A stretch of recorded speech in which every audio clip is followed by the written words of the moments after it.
Welcome to Our Own Voice, a partnership in mental health awareness in cooperation with NAMI Wichita and KSUN Community Radio. NAMI is the National Alliance on Mental Illness. We are the largest grassroots advocacy network of people with mental illness and their family members, with over 800 affiliates and 13 affiliates, with NAMI Wichita being one of those 15 in the state of Kansas. We provide awareness, support, education, and advocacy for people affected by mental illness.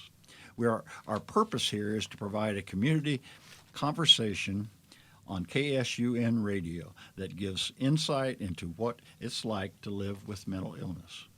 Our intention and our hope is that our program will change attitudes, assumptions, stereotypes about people with mental health conditions. My name is David Peterson.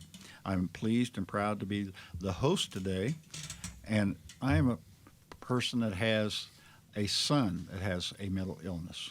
A family member. A family member. Yes. He is in recovery, and he has his ups and downs. But like everyone that has ups and downs, the challenges of being fully human are always there, and he is doing okay. And I know he has many gifts to offer his family, friends, and his community. It is my pleasure to introduce our guest today, Adam. Hello. How are you this afternoon? I'm good. How are you?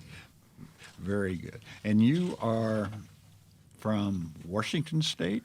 Yes, I'm originally from Bellingham, Washington. So you were born in Washington? Yes, I was. I'm not going to hold that against you, I guess. Now, where is Bellingham, close to Seattle? It's about 2-3 hours north of Seattle, half an hour away from the Canadian border. Oh, cool. I was born just outside of Bellingham, but that's the biggest town nearby. Is that the was it just one high school in that town? Oh no, well, so the high school that I went to, Meridian, was outside of Bellingham, but Bellingham itself had at least 3 different high schools. Okay. What was the mascot of your high school? The Trojans. Yeah.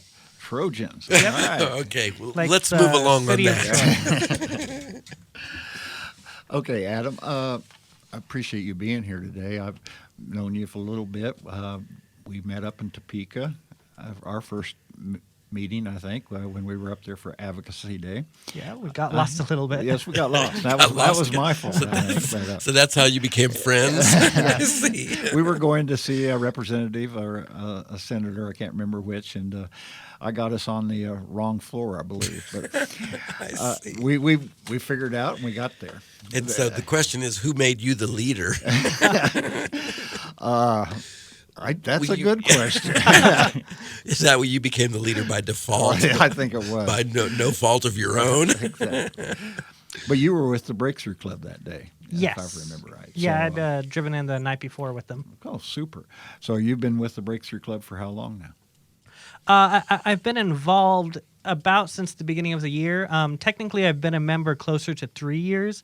But for the first few years, I didn't really go in at all. And it's only been in the past few months that I've really been trying to involve myself a bit more. Great. You're a tremendous asset for them. But I also know, just speaking to you recently, that you have a degree in English. English. Yeah. And where did you get that degree? I got that from McPherson College. Oh, yeah. Yeah. Just a few, 45 minutes, an hour from Wichita. Yeah, just north. Yeah. Well, that's great. And I know that you use that English degree to write and read a lot, right? Yes. I've got a story that's going to be coming out around Halloween that was just recently accepted, actually. If you don't mind telling us, what's your diagnosis? Schizoaffective, bipolar type, and then cluster B personality disorder, combining histrionic and borderline traits. And that was my most recent diagnosis. Really? So when were you first diagnosed with your borderline? I was first diagnosed with BPD when I was probably about 24 or 25. Prior to that, then I'd been diagnosed with PTSD, and even earlier than that, I'd been told by school counselors that I had depression, but they hadn't really been very clear beyond that. So there were some signals, but nobody really ever, you were never really truly diagnosed until just recently? Well, until I was 24, I wasn't truly diagnosed, see. and even this most recent one, when I went in, then she told me that there were a few different things that she'd been considering, and she wasn't quite certain where I fit into things. So I don't know if this is how it is for everybody, but for me, a diagnosis seems like a very loose thing. Yep. Well, we're going to get back to that and in our next segment. But right now, I want to thank Mike Padilla for our technical support. I'm the guy that keeps butting in on your conversation. That's I'm fine. sorry. And we also want to give David Larson, our normal host, some credit for that beautiful intro music. Yes. We'll be right back.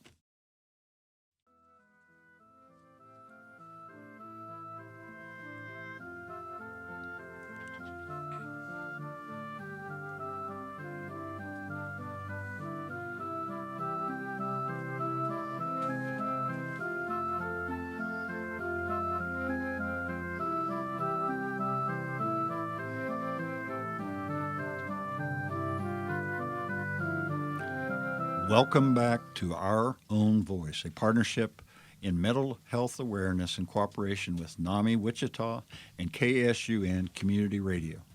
NAMI is the National Alliance on Mental Illness. Our Own Voice is intended to humanize the misunderstood, highly stigmatized topic of mental illness by showing that it's possible and common to live well with a mental health condition. What about your story, Adam, can relate to just that sentence there? That you're very productive now. Has it always been that way? I don't know the degree to which I would even now call myself productive, but no, I would say that for quite a while,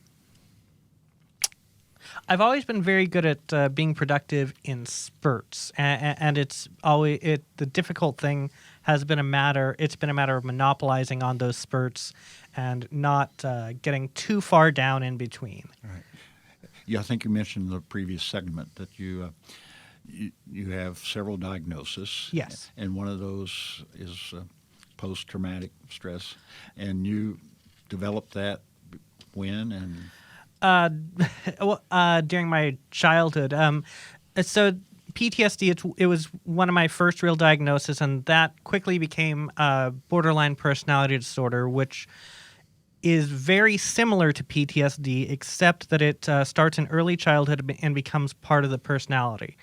So there were a lot of beatings when I was young.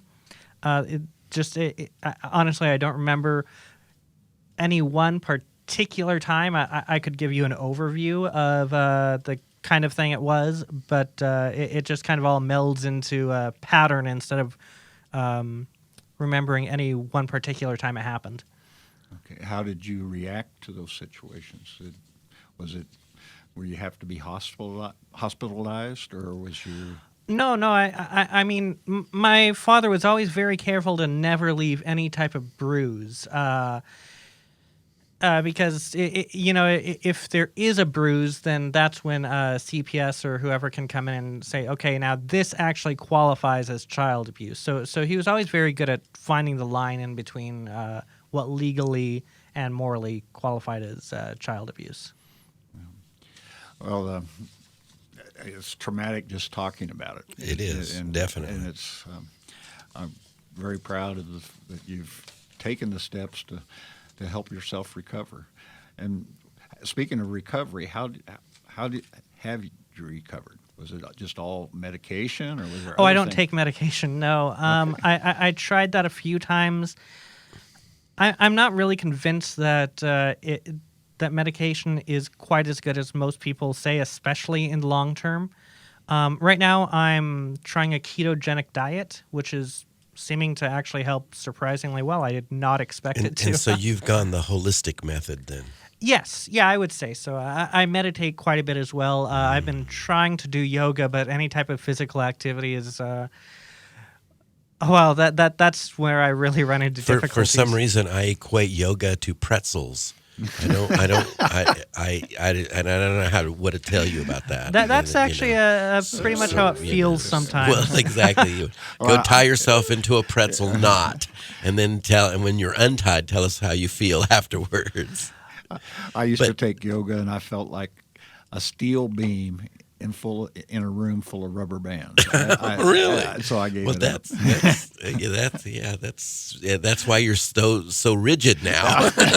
You continue to be rigid. I understand. Yeah. So, but you have decided then to take the healing approach on your own and kind of manage your diet and your mindfulness, because that's what meditation is very, very helpful with. Am I correct? Yes, and just being honest, I don't dislike psychosis in and of itself. There's a lot of things that go along with it that I dislike. Like I dislike depression. I dislike being anxious. But once you can actually realize, okay, this is a hallucination that I'm having right now, it can even be kind of fun. Somewhat entertaining. Yeah. I see. Okay. Yes.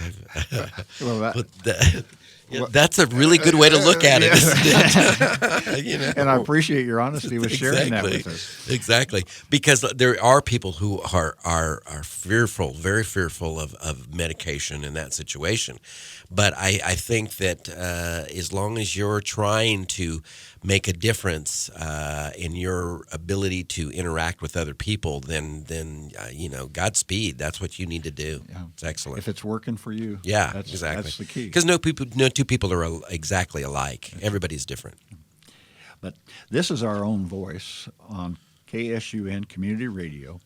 We are talking with Adam and about mental illness, and we're going to take a quick break, and we'll be right back. And I do want to say that we do have a number that we want to give out right now, and that's the NAMI information line. It's 316-686-1373, 316-686-1373. That's you'll leave a message there, and someone will get back with you as soon as possible. Thank you. If you would like to learn more about the National Alliance on Mental Illness and how you can get involved in mental health advocacy, please visit our website at NAMI.org.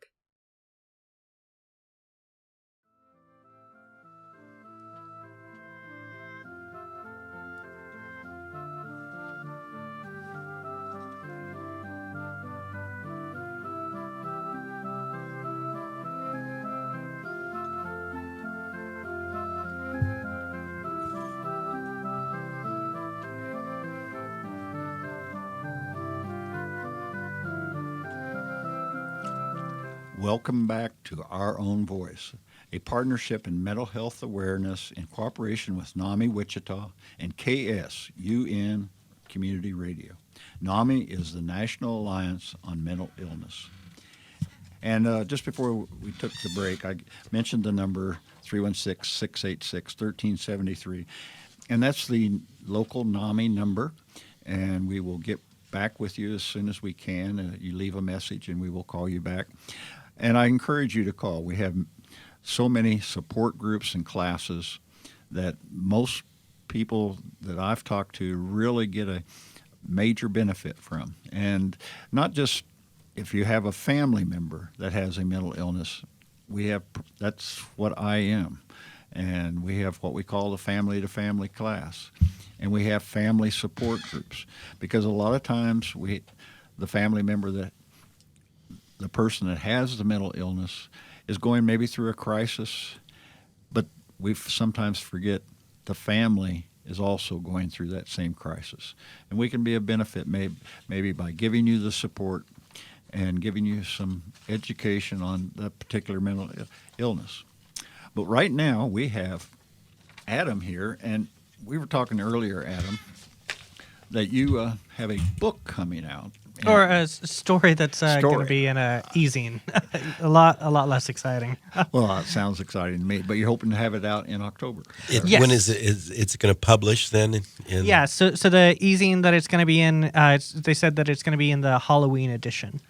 Wow. Oh, okay. So he's This a is- published author. Yeah. This oh, is yeah. excellent. There's been a few other stories actually that I've had. That you've already published. done. Yeah. Excellent. And where are they? Where you say they're published? Where do they? Could someone find one of those? A few e-zines. One of them was Hellfire Crossroads a few years. Oh, I'm sorry. Am I allowed? No. You're fine. You're fine. You're right. You know. A few years ago.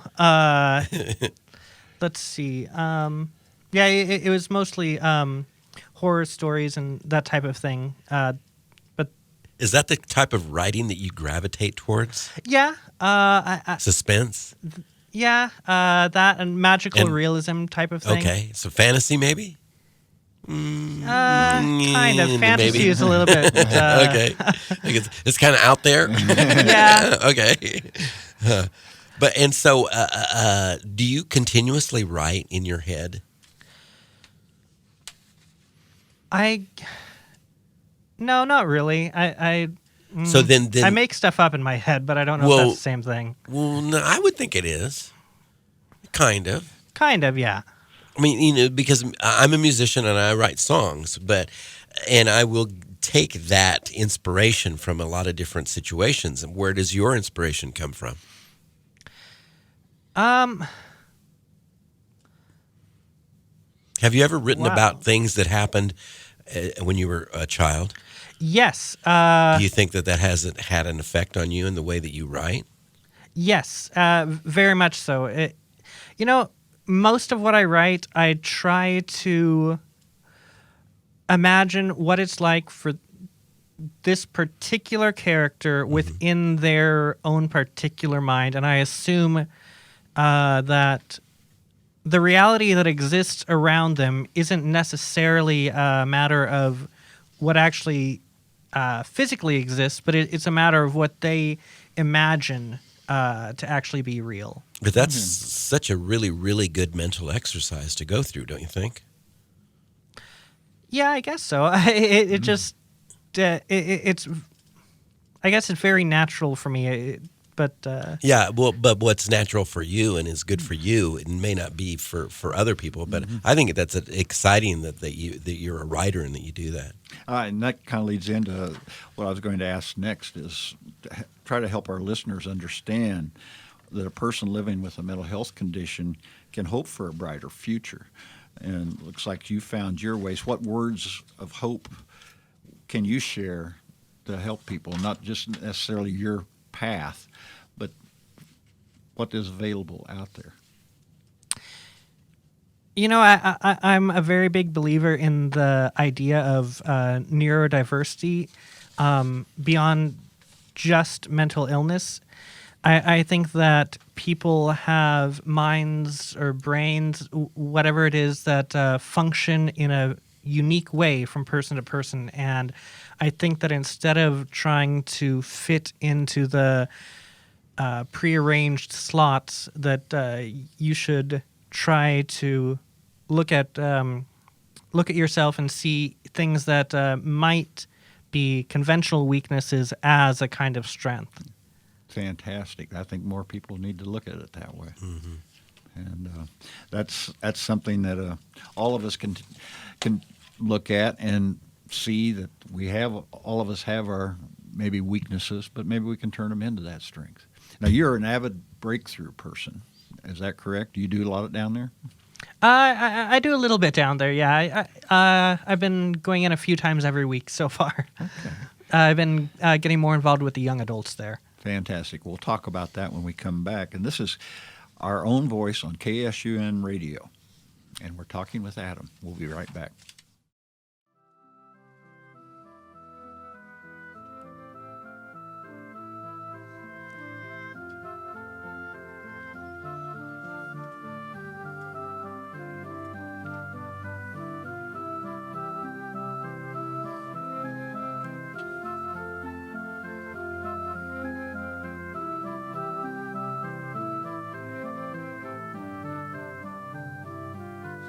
Welcome back to Our Own Voice, a partnership in mental health awareness and cooperation with NAMI Wichita and KSUN Community Radio.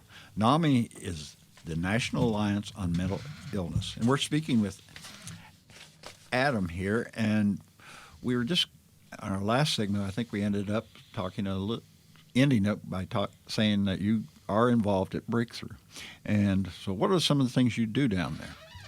I've been involved with the young adults recently. What is the young adults? So right now we're trying to put together a program where we'll go around and talk to people about folks who had a psychiatric diagnosis and were successful despite that diagnosis.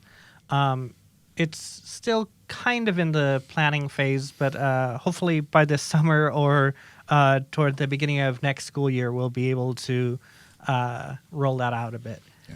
Yes, and I personally have been working with Heather a little bit to see if we can get that going, and because NAMI has their own patented program for this, and I think we could work together in collaboration to make it something special. Yeah, I think that'd be fantastic. You were mentioning something on break, though, that you're also working on as far as... Yes, and so the other thing is that there's been a little bit of interest in, and this is very much in the just planting the seeds phase, but starting up a peer respite. And so I've been gathering some information on that, reading through academic papers, which are always fun. That's a bit sarcastic, but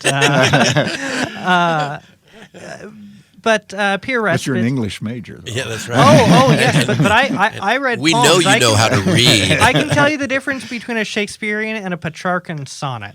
But Okay. when it comes to actually the reading through data and stuff like that's where my eyes start to glaze over. It gets kind of challenging there, Yes. eh? Well, explain what this would do. So a peer respite is somewhere that it's similar to an inpatient unit in that somebody who is suicidal or having a crisis can go.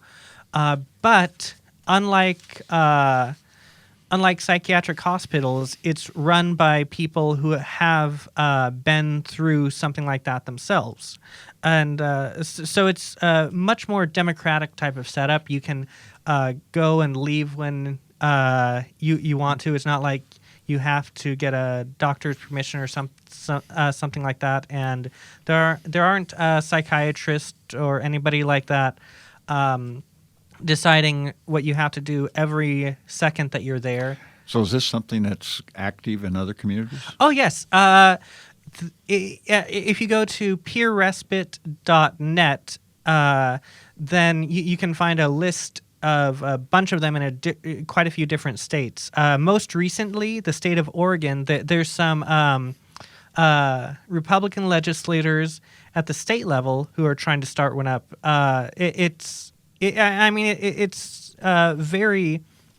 it's one of those ideas that no matter where you stand politically, you can get behind it because it's a lot cheaper than locking somebody up and watching their every move, especially if somebody. It's not like people in the state are really dangerous to other people. Okay. Is this something that we need legislative help with? Oh yes, absolutely. And that's what I'm kind of trying to make the case for right now with some of the stuff that I've been reading through. In that it seems like there's a better long-term outcome for people who go to respite centers as opposed to people who are inpatient. Like I said, it costs at least half of psychiatric inpatient units. That's quite a saving. Yes. And in this growing economy of challenges, this might be something that we all should look at. Yes, absolutely. Do you do anything else down at Breakthrough? I mean, not specifically. I'll go down there and, if maybe help to make the daily bulletin or whatever needs doing that particular day, but not specifically. Now, we were just talking, I think, in the first segment about Topeka. So what did you do that first night up there? Oh, yes, that's right. So we had gone to Topeka for Advocacy Day, and the first night that we were there, we went early and met with some other people who are trying to start up some clubhouses across the state. Fantastic. And that's an ongoing project that I noticed when we were down there, that I'll see people talking about it and even seeing some video on some of them. But I want to thank you, Adam, for joining us on Our Own Voice on KSUN Community Radio. And we appreciate your insight and telling us about your story. And I think we have a lot of questions. We could probably have another half hour on this, but you've been enlightened us, and we, again, appreciate having you here, and hope to have everybody back for our next episode. Thank you.